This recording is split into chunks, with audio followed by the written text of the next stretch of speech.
Mga salita ng karunungan ayon sa kawikaan. Mga kawikaan. Chapter 29. Ang taong ayaw magbago ay hindi maliligtas. Ang hindi makinig ng payo ay mapapahamak. Kapag matuwid ang namamahala, bayan ay nasasaya. Ngunit tumatangis ang bayan kung ang namumuno ay masama. Ang nagpapahalaga sa karunungan ay nagbibigay galak sa magulang, ngunit ang nakikisama sa patutot ay nagwawaldas ng kayamanan. Ang kaharian ay nagtatatag kung ang hari makatarungan, ngunit ito ay nagwawasak kung sa salapi sila'y gahaman. Ang tuwang pumupuri sa kanyang kapwa, nag-uumang ng bitag sa sariling inihahanda. Ang masama ay nahuhuli sa sariling kasalanan, ngunit ang matuwid ay panatag, may awit ng kagalakan. Kinikilala ng matuwid ang karapatan ng mahirap, ngunit ito'y baliwala sa mga taong swapang. Ang buong bayan ay ginugulo ng palalo, ngunit ang galit ay pinapawi ng taong matalino.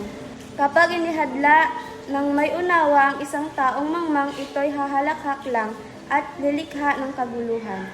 Ang mga matay tao ay namumuhi sa taong tapat, ngunit ang matuwid sa kanila'y nag-iingat. Kung magalit ang mangmang ay walang pakundangan, ngunit ang matalino'y nagpipigil ng galit niya'y mahalata. Kapag nakinig ang hari sa kasinungalingan, lahat ng lingkod niya'y mabubuyo sa kasamaan. Magkapareho sa isang bagay, ang mahirap at maniniil. Si Yahweh ang may bigay ng kanilang paningin. Kung ang pagtingin ng hari ay pantay-pantay, magiging matatag magpakailanman ang kanyang kaharian. Disiplina at parangal hatid ng karunungan.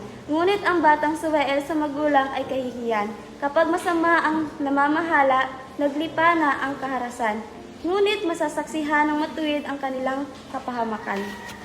Ang anak mo'y hubugin sa pangaral, at pagdating ng araw siya'y iyong karangalan. Ang bansang walang patnubay ng Diyos ay puno ng kaguluhan, ngunit mapalad ang taong sumusunod sa kautusan.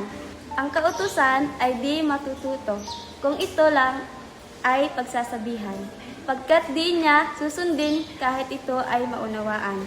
Mabuti nang di hamak ang hangal kaysa taong ang sinasabi hindi na pinag-iisipan. Kapag ang utusan ay iyong pinalayaw, siya na ang mag-uutos pagdating ng araw. Ang taong magagalitin ay laging napapasok sa gulo, laging nakikipag-away dahil sa init ng ulo. Ang magpapabagsak sa tao ay ang kanyang kapalaluan, ngunit ang magpapakumbaba ay magtatamo ng karangalan. Ang makipagsabuatan sa magnanakaw ay mahirap sa kalagayan. Kapag nagsabi ng totoo, ipabibilanggo ng hukuman.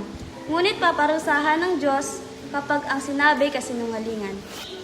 Huwag mong ikabahala ang sinasabi ng iba. Magtiwala ka kay Yahweh at magpapatatag ka.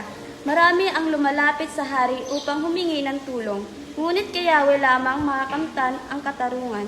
Ang masama ay kinasusuklaman ng matuwid. Ang masama na may sa matuwid nagagalit.